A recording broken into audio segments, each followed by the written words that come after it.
Dear students, अस्सलाम वालेकुम। आज हम केमिकल इक्विलिब्रियम की हालत के बारे में पढ़ेंगे। प्रीवियस वीडियो में हमने रिवर्सिबल और इरिवर्सिबल रिएक्शन स्टडी किया था और रिवर्सिबल रिएक्शन इसकी जो दो स्टेट्स हैं, फॉरवर्ड रिएक्शन और रिवर्स रिएक्शन, वो भी हमने पढ़े थे। तो चलते हैं केमिकल इक्विलिब्रियम की हालत की तरफ।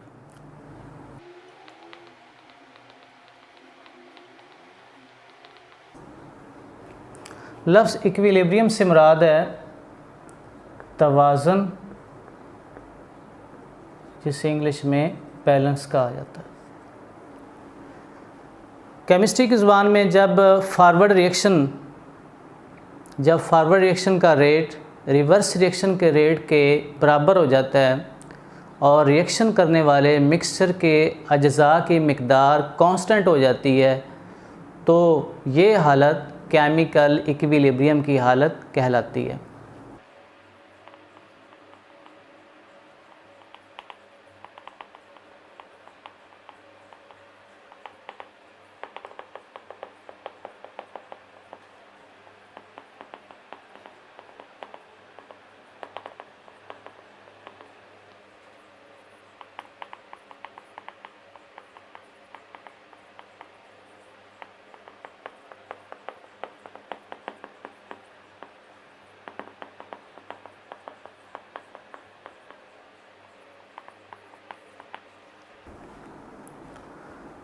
हम इसे एक इक्वेशन की मदद से, एक जनरल से इसे हम स्टडी करेंगे।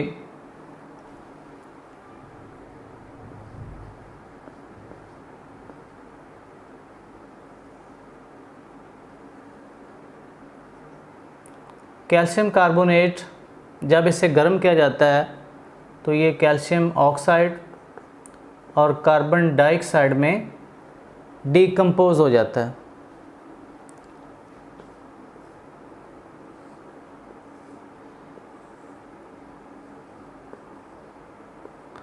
कैल्शियम कार्बोनेट को जब गर्म किया जाता है तो किस में टूटता है?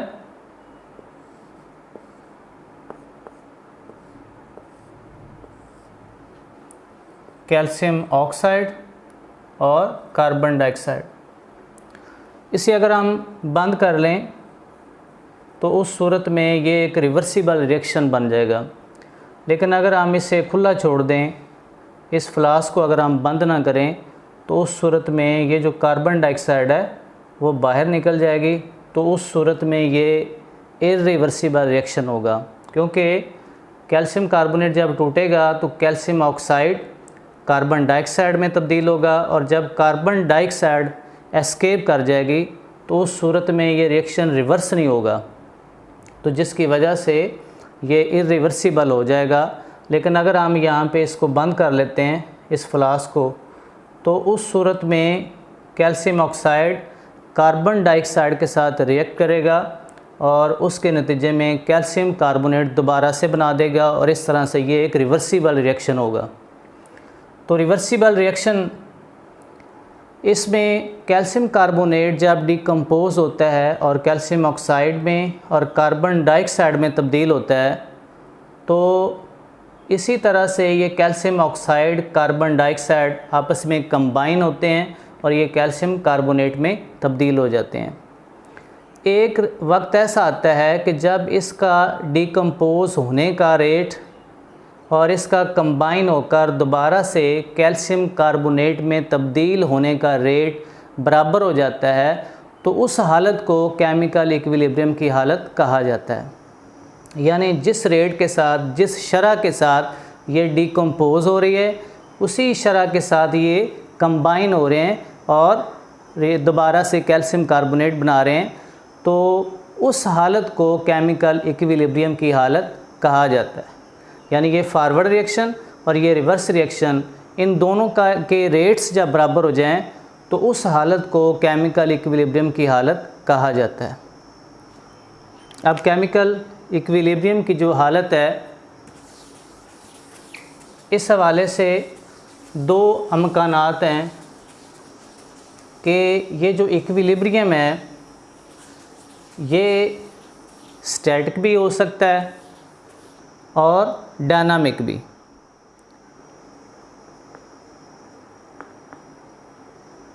Static equilibrium.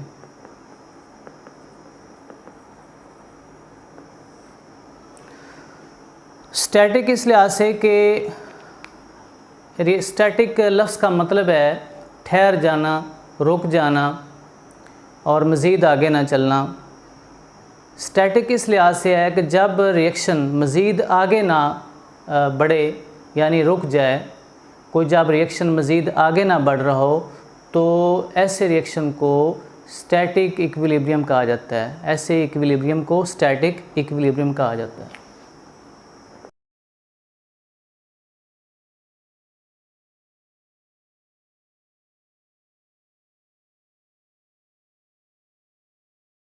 ये तबई मज़ाहिर पर ये ज़्यादा लागू होता है।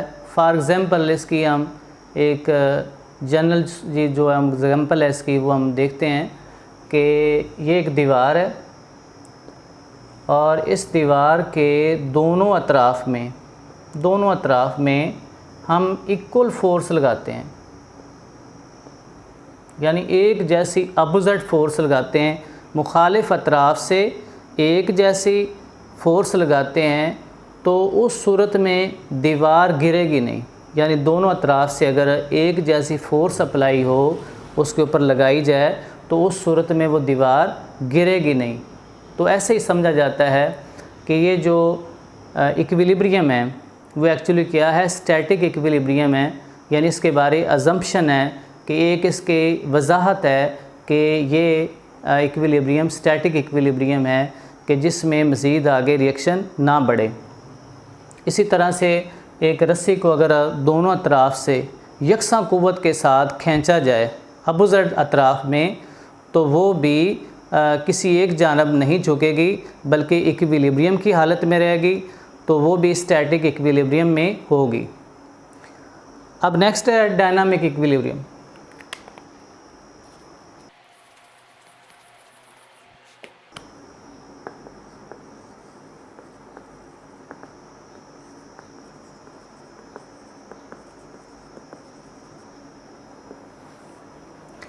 लफ्ज़ डायनामिक से मुराद है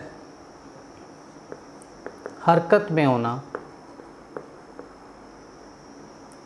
यानी जब कोई रिएक्शन ना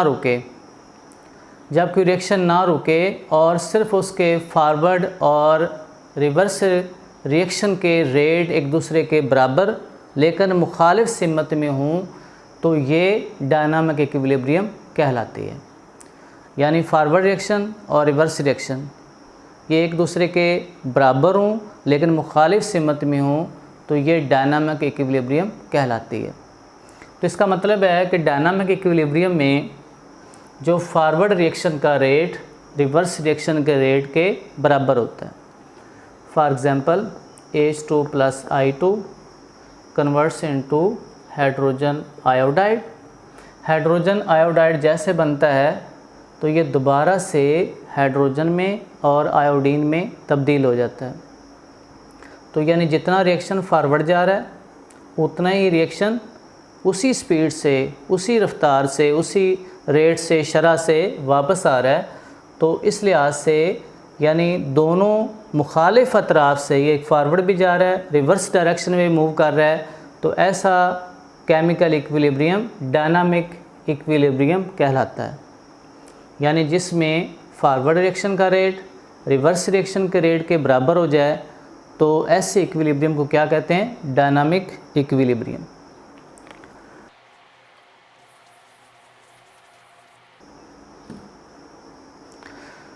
डायनामिक इक्विलिब्रियम को हम ग्राफ की मदद से ज़ाहिर कर सकते हैं।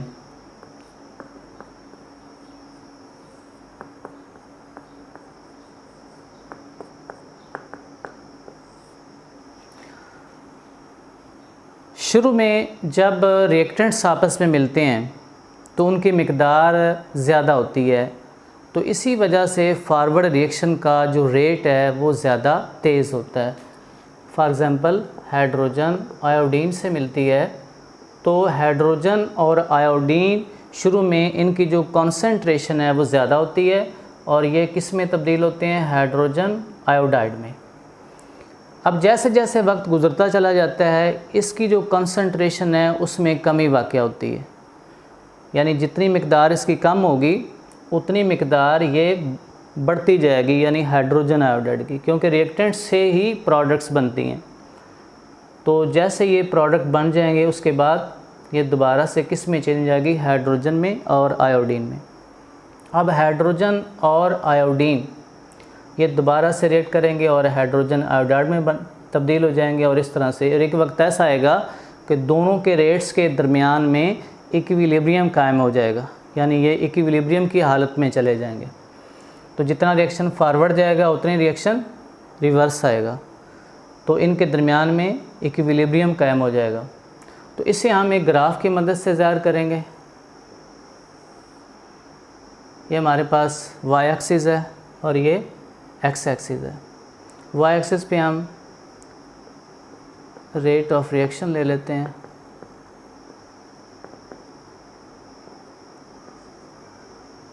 और इस डायरेक्शन में हम ले लेते हैं वक्त, ले लेते हैं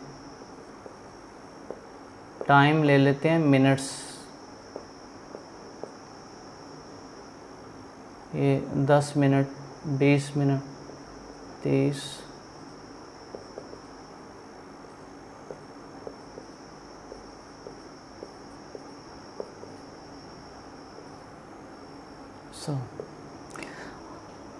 अब इस एक्स एक्सिस पे मिनट्स और ये वाई एक्सिस पे रेट ऑफ रिएक्शन, शुरू में जब रिएक्टेंट्स की मिकदार या कंसंट्रेशन ज़्यादा होती है तो उस वक्त रिएक्शन का जो रेट है वो सबसे ज़्यादा होता है। ये ऊपर से हम स्टार्ट कर रहे हैं, यहाँ से इसकी कर्व यहाँ से स्टार्ट कर रहे हैं। ये किसके लिए, रिएक्टेंट्स के लिए। और जो प्रोडक्ट्स होते हैं शुरू में वो कम होते हैं, बल्कि ना होने के बराबर होते हैं, तो लिहाजा हम ज़ीरो से स्टार्ट ले रहे हैं। ये कर्व ज़ीरो से स्टार्ट होगी, लेकिन जैसे जैसे वक्त गुज़रता जा रहा है, आप देख रहे हैं जैसे जैसे वक्त गुज़रता जा रहा है ये जो कर्व है ये ऊपर की जानब जा रही है। यानी आप देख सकते हैं कि वाई एक्सिस पे रेट ऑफ रिएक्शन है, तो अगर इसके साथ हम इसको ज्वाइन करते हैं तो ये ऊपर की तरफ जा रहा है। इसका मतलब है कि रेट ऑफ रिएक्शन बढ़ रहा है। फॉरवर्ड रिएक्शन का रेट कम होना, रिवर्स रिएक्शन का रेट ज़्यादा होना, का रेट बढ़ना। यानी जैसे वक्त गुज़रता जा रहा है रिएक्टेंट्स की मिकदार कम हो रही है। जब रिएक्टेंट्स की मिकदार कम होगी तो रिएक्शन का रेट भी कम होगा। जिस तरह से आप देख रहे हैं कि जैसे जैसे इनको इसके साथ मिलाएंगे तो ये जैसे ये कर्व नीचे आएगी तो इसका मतलब है कि रिएक्शन का जो रेट है वो कम हो रहा है। और इसमें आप देख सकते हैं कि ये ज़ीरो से स्टार्ट हो रहा था, तो जैसे जैसे इसकी मिकदार बनती जा रही है तो रिएक्शन का, रिवर्स रिएक्शन का जो रेट है, वापस आने का जो रेट है वो बढ़ता जा रहा है। और एक वक्त ऐसा आएगा कि इनके दरमियान में केमिकल इक्विलिब्रियम कायम हो जाएगा। केमिकल इक्विलिब्रियम यानी उस वक्त जब फॉरवर्ड रिएक्शन का रेट और रिवर्स रिएक्शन का रेट बराबर हो जाएगा तो उस वक्त केमिकल इक्विलिब्रियम की हालत कायम हो जाएगी। तो शुरू में इसकी मिकदार, चूँकि ये जो प्रोडक्ट्स हैं इनकी मिकदार कम होती है तो रिवर्स रिएक्शन का रेट ना होने के बराबर होता है, लेकिन फॉरवर्ड रिएक्शन ज़्यादा तेज़ होता है। उसकी रीज़न क्या होती है कि रिएक्टेंट्स की मिकदार ज़्यादा होती है। तो जितनी ज़्यादा रिएक्टेंट्स की मिकदार होगी उतना ही रेट ऑफ रिएक्शन भी ज़्यादा होगा।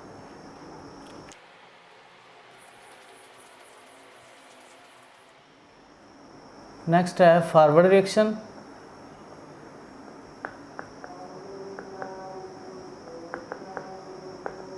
और रिवर्स रिएक्शन।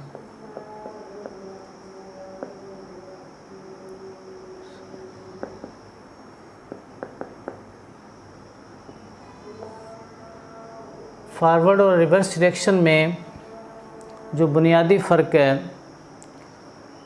फॉरवर्ड रिएक्शन में रिएक्टेंट्स प्रोडक्ट बनाने के लिए रिएक्ट करते हैं,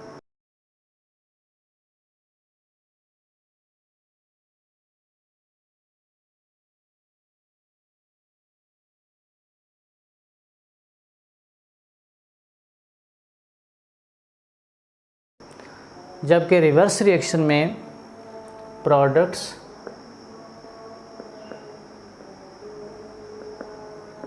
रिएक्टेंट्स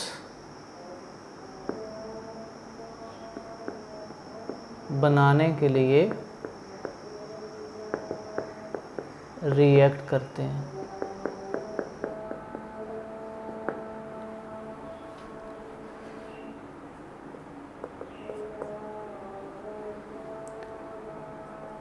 फॉर एग्ज़ाम्पल हम ये इक्वेशन सामने रखते हैं और इसके मुताबिक हम आसानी से लिख सकते हैं। फॉरवर्ड रिएक्शन, इसमें जो रिएक्टेंट्स होते हैं वो चूँकि बाएं तरफ मौजूद हैं, तो ये जो फॉरवर्ड रिएक्शन है ये बाएं से दाएं जानब वाक़े होते हैं। ये रिएक्शंस बाएं से दाएं जानब वाक़े होते हैं।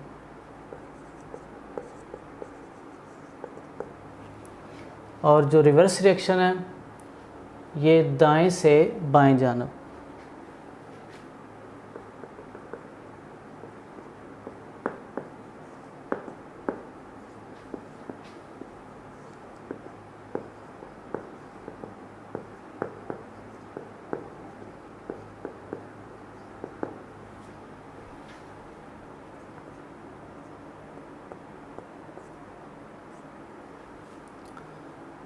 फॉरवर्ड रिएक्शन ये शुरू में ज़्यादा तेज़ होते हैं और बतदरीज आहिस्ता होते हैं।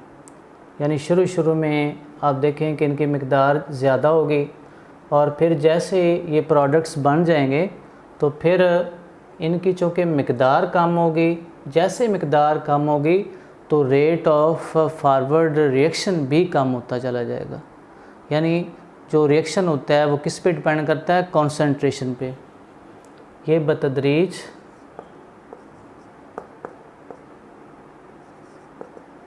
आहिस्ता होते हैं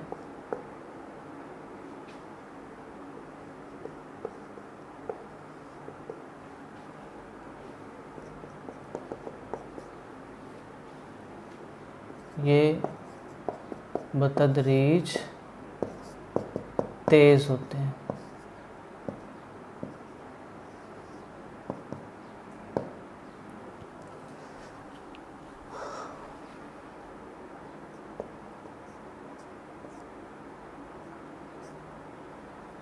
इब्तदाई मरहले में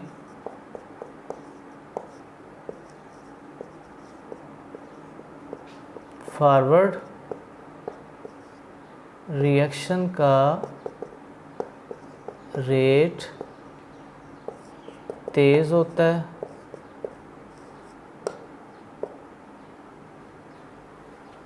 और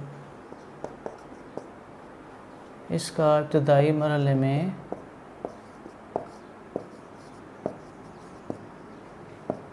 रिएक्शन का रेट ना होने के बराबर होता है।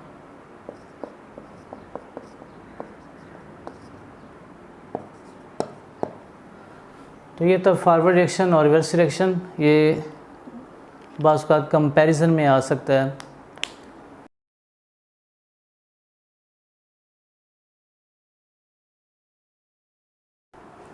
डायनामिक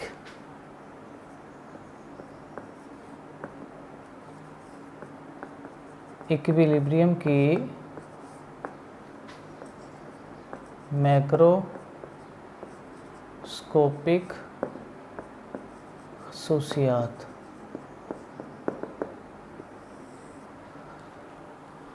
डायनामिक इक्विलिब्रियम को बंद सिस्टम में हासिल किया जा सकता है।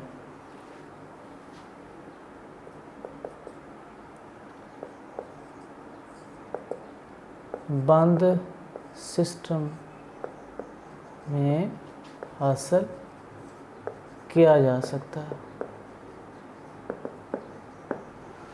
बंद सिस्टम में इस लिहाज से कि उस जो प्रोडक्ट्स बनती हैं अगर गैसियस हालत में हैं तो वो वहाँ से एस्केप ना करें, या फिर बाहर से कोई हवा की शक्ल में कोई चीज़ उसमें दाखिल ना हो, कोई मॉइस्चर की शक्ल में। तो इस लिहाज से अगर डायनामिक इक्विलिब्रियम हम हासिल करना चाहते हैं तो उस सिस्टम को बंद करेंगे मुकम्मल तौर पर, फ्लास्क वगैरह को मुकम्मल तौर पर बंद करेंगे, फिर ही डायनामिक इक्विलिब्रियम हासिल हो सकता है। नेक्स्ट है, इक्विलिब्रियम की हालत में रिएक्शन रुकता नहीं, बल्कि फॉरवर्ड रिएक्शन और रिवर्स रिएक्शन एक ही मिकदार में लेकिन मुखालिफ सिमत में वक़ू पज़ीर होते हैं।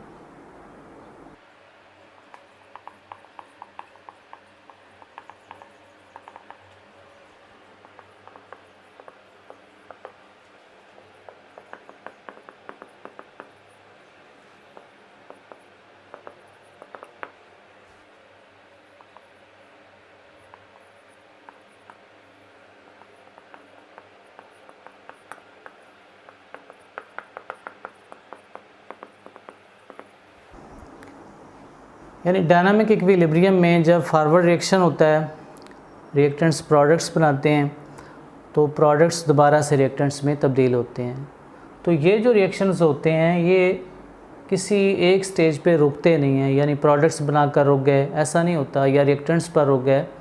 रिएक्टेंट्स प्रोडक्ट्स में तब्दील होते हैं और प्रोडक्ट्स दोबारा से रिएक्टेंट्स में तब्दील होते हैं। तो ये रिएक्शन रुकता नहीं है, बल्कि फॉरवर्ड और रिवर्स रिएक्शन मुखालिफ सिमत में लेकिन एक ही रेट पर, जितना फारवर्ड जा रहा है उतना ही रिवर्स डायरेक्शन में मूव करता है, तो वक़ू पज़ीर होते रहते हैं।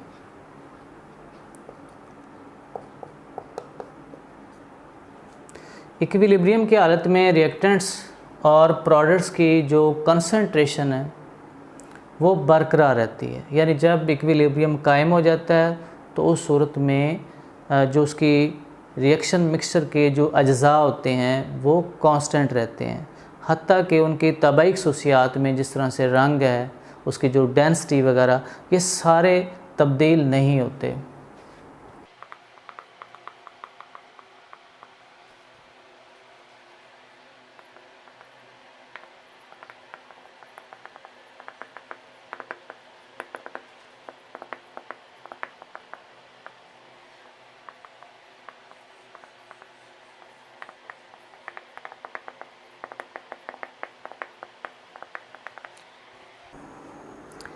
इक्विलिब्रियम की हालत को किसी तरह से भी हासिल किया जा सकता है। फॉर एग्ज़ाम्पल, अगर आपके पास हाइड्रोजन आयोडीन है तो इससे भी आप इक्विलिब्रियम हासिल कर सकते हैं। यानी ये हाइड्रोजन आयोडाइड बनेगा और फिर हाइड्रोजन आयोडाइड कन्वर्ट होकर डिकम्पोज होकर हाइड्रोजन में और आयोडीन में चेंज हो जाएगा।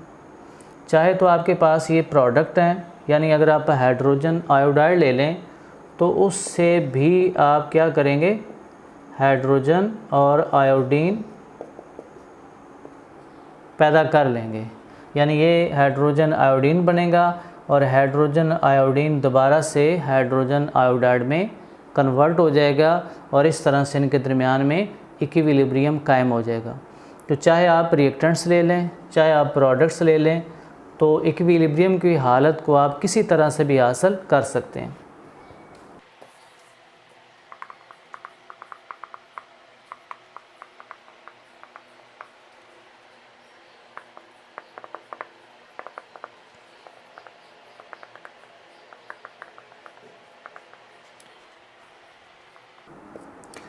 इक्विलिब्रियम की हालत में खलल डाला जा सकता है।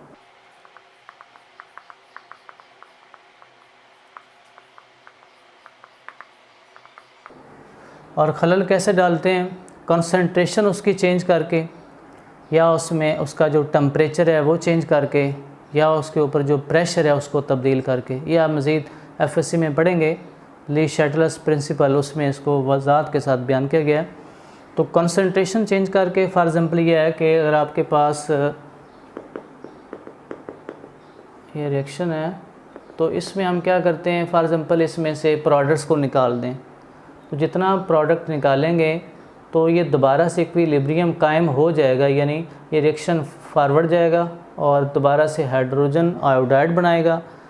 तो इस तरह से इक्विलिब्रियम को आप डिस्टर्ब कर सकते हैं, लेकिन वो इक्विलिब्रियम थोड़ी देर के लिए डिस्टर्ब तो होगा, लेकिन उसके बाद दोबारा से बहाल हो जाएगा। इस तरह से अगर आप फॉर एग्ज़ाम्पल इसमें हाइड्रोजन ऐड कर दें या आयोडीन ऐड कर दें तो रिएक्शन फारवर्ड चला जाएगा। तो इस तरह से इसमें कंसंट्रेशन के ज़रिए से,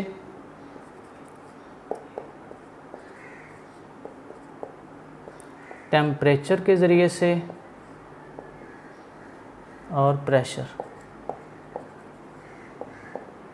ये वो फैक्टर्स हैं जिसके ज़रिए से इक्विलिब्रियम की हालत में खलल डाला जा सकता है। ये था हमारा आज का टॉपिक। इंशाल्लाह मिलते हैं नेक्स्ट वीडियो के साथ। Thank you.